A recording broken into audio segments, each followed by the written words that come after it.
समिति की हुई बैठक। नगर पालिका परिषद चुनाव पर हुई चर्चा। 56 नगर पालिका नगर परिषद के होंगे चुनाव।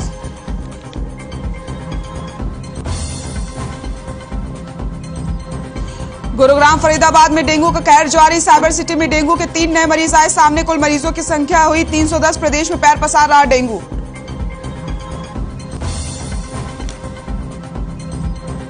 सिरसा में युवक को बुलेट से पटाखे फोड़ना पड़ा महंगा। पुलिस ने 23,500 रुपए का चालान काटा। बाइक को किया इंपाउंड। पोस्ट ऑफिस के पास फोड़ रहे थे पटाखे।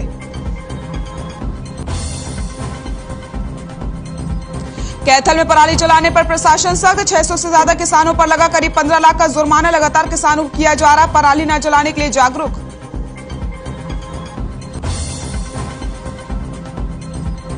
और टमाटर ने पकड़ी पेट्रोल की राह। 10 से 20 रुपए में बिकने वाला टमाटर पहुंचा 100 के पार। महंगाई ने बिगाड़ा रसोई का बजट।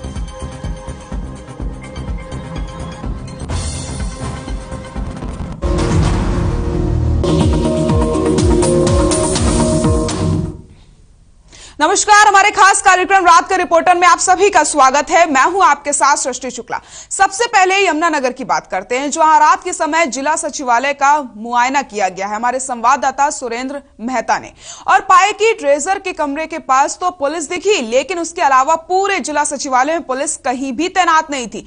जिला सचिवालय की सुरक्षा सिर्फ चौकीदार के भरोसे होती है। हर खबर हरियाणा की टीम पहुंची है जिला सचिवालय, जानने की कोशिश करते हैं यहाँ का क्या हाल है।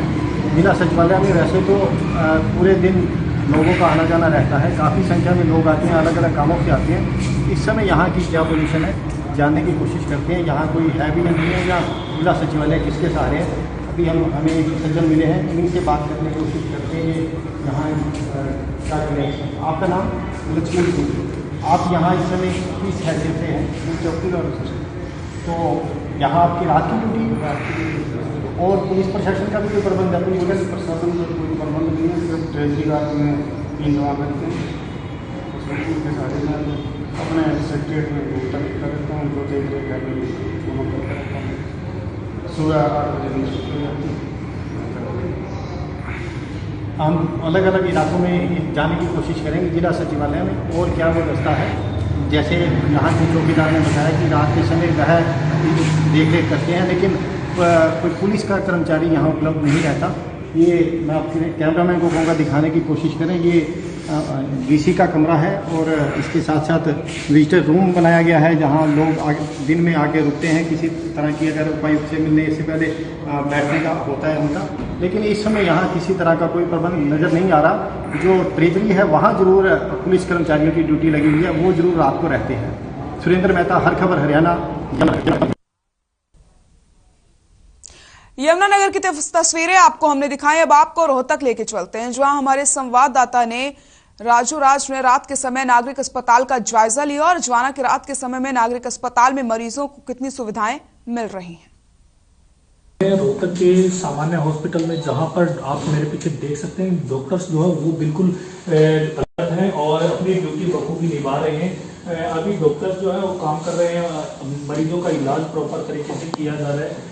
डॉक्टर्स की टीम यहाँ पर हमेशा तत्पर रहती है, रात हो या चाहे दिन हो। यहाँ पर हर स्थिति से निपटने के लिए डॉक्टर्स जो है अवेलेबल रहते हैं और साथ ही उनका जो स्टाफ है वो भी यहाँ पर तैनात है। अभी जो आप मेरे साथ देखिए, जिस तरीके से डॉक्टर जो है मरीजों का इलाज कर रहे हैं और 24 घंटे यहाँ पर सुविधाएं मिलती हैं। हर तरीके की सुविधाएं यहाँ पर मुहैया करवाई गई है। नागरिक हॉस्पिटल में जिस तरीके से मरीजों का आना जाना लगा रहता है और हर तरीके के डॉक्टर्स यहाँ पर रात को भी अवेलेबल रहते हैं, वहीं डेंगू इस समय अपने जोरों पर है। और जिस तरीके से डेंगू के लिए हरियाणा सरकार की तरफ से भी काफ़ी पुख्ता इंतजाम किए गए हैं। डेंगू के लिए रोहतक के सामान्य हॉस्पिटल की अगर बात कर ली जाए तो यहाँ पर सामान्य हॉस्पिटल में डेंगू का अलग से वार्ड भी बनाया है और वहाँ पर लोगों को जागरूक करने के लिए एक अलग से कैंप भी चला रहे हैं। लोगों को जागरूक करने के लिए सैंपलिंग भी की जा रही है। वहीं कुल मिलाकर अगर बात करें तो यहाँ पर मरीजों का इलाज अच्छे तरीके से किया जा रहा है। डॉक्टर्स जो है वो तत्पर यहाँ पर 24 घंटे रहते हैं और मरीज भी यहाँ पर है, डॉक्टर्स भी इनका प्रॉपर इलाज कर रहे हैं। कुछ डॉक्टर्स की टीम यहाँ पर अवेलेबल है जो मरीजों का इलाज कर रहे हैं और उनसे भी हम बात करेंगे कि डॉक्टर साहब से बात करेंगे। डॉक्टर साहब, किस तरीके की व्यवस्थाएं आपके यहाँ पर की गई है? हमारे हमारे यहाँ इमरजेंसी सुविधाएं हर वक्त पे हैं, 24/7 अवेलेबल है। उसके अलावा हमारे एक्सरे लैब की फैसिलिटीज़, ठीक है, ANC फैसिलिटीज़ जो भी है, डिलीवरी की, लेबर रूम की, हर वक्त पे वो सुविधाएं हमारे यहाँ फ्री ऑफ कॉस्ट अवेलेबल हैं सारे पेशेंट्स को। डॉक्टर साहब, जिस तरीके से रात को दिक्कतें भी काफ़ी आती हैं, इमरजेंसी केसेस भी ज़्यादा आते हैं, तो आपको काफ़ी दिक्कतों का सामना भी करना पड़ता है। किस तरीके के मरीज आते हैं, मिसबिहेव भी होता है, तो किस तरीके से निपटते हैं इनसे? इस तरह की दिक्कतें हमें कभी कभी आती हैं, बट हमारे यहाँ सिक्योरिटी की फैसिलिटीज़ हैं। हमारे यहाँ सिक्योरिटी गार्ड हर वक्त पे होते हैं।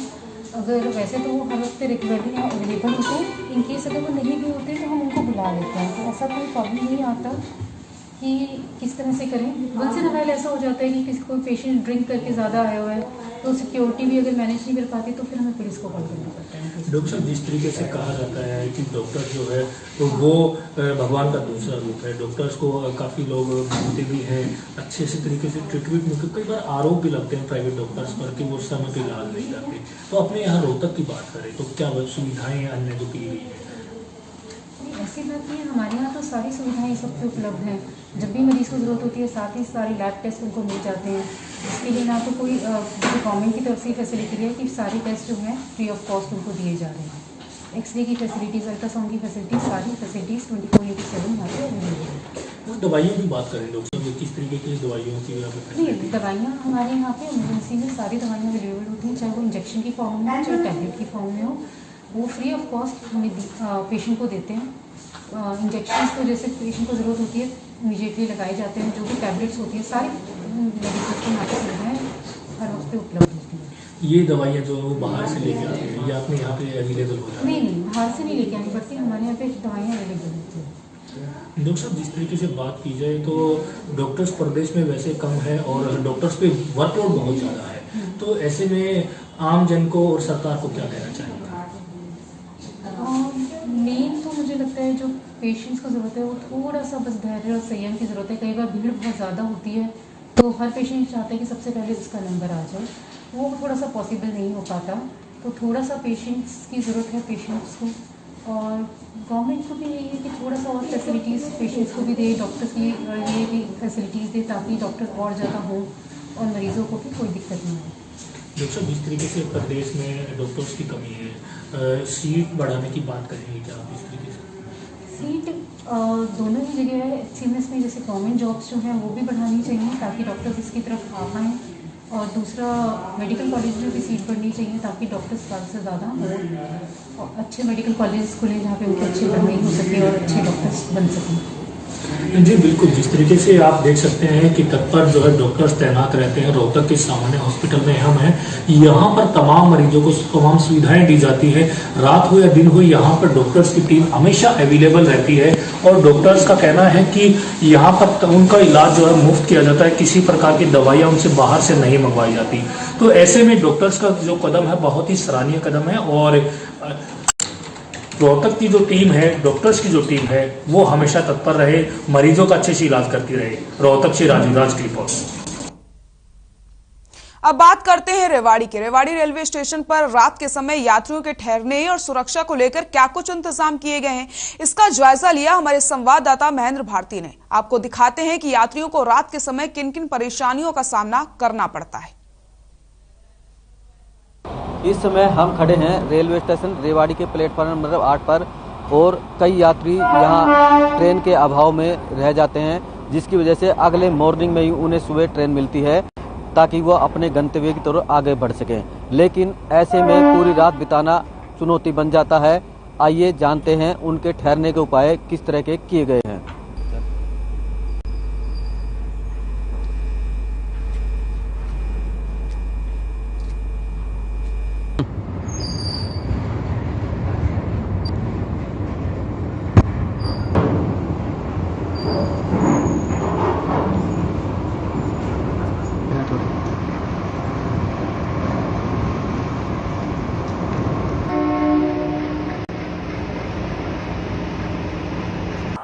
एक यात्री अभी हमारे साथ हैं, उनसे बात करते हैं। क्या नाम है आपका? नाम पुष्पेंद्र है। पुष्पेंद्र, कहाँ से आए हो आप? मैं जी रेवाड़ी में ही काम करके आया हूँ। जाएंगे कहाँ? महेंद्रगढ़। लेकिन अभी तो कोई ट्रेन नहीं, तो कैसे जाएंगे? 10 बज जाएगी जी, अभी तो बाहर बैठेंगे इतने। चाय की दुकान पे। पर कोई बैठने की या रुकने की, रात को अगर मैं आपको रुकना पड़ जाए तो कोई सुविधा है? नहीं जी, कोई सुविधा नहीं है। तो कैसे काटते हैं जैसे रुकना पड़ जाए तो? मैं चाय की दुकान पे रुकता हूँ जी। चाय की दुकान में बैठ के रात काटते हैं? हाँ जी। डर लगता है? नहीं जी, सुरक्षा नहीं है, डर नहीं लगता? प्लेटफार्म पर तो अभी आया हूँ मैं, उससे पहले नहीं आया मैं। कि मान लो आपको रुकना पड़ जाए तो चाय की दुकान पे बैठ के चाय पी के गुजारा करेंगे ना, वहाँ बैठ के, उसके में सुरक्षा होनी चाहिए ना बैठने की, बैठने के लिए बैठने के लिए हो जाएगा जी। की तरफ से जो आप तुम टिकट दे रहे हो, पैसा दे रहे हो, तो रेल की तरफ से होना चाहिए। हाँ जी। लेकिन है तो नहीं। नहीं जी, क्या मांग करेंगे? इतना नहीं पता जी। हाँ जी, क्या होना चाहिए जी, जो मांग है वे होना चाहिए। मतलब रात की ठहरने के लिए जगह होनी चाहिए।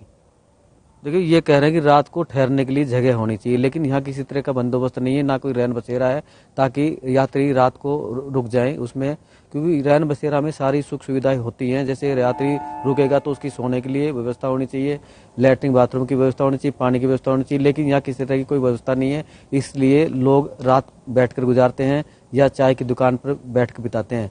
ऐसे में सवाल खड़ा होता है कि रेल की तरफ से लापरवाही है। महेंद्र भारती, हर खबर हरियाणा। यहाँ वक्त हो चला एक छोटे से ब्रेक का, जल्द हाजिर होते हैं।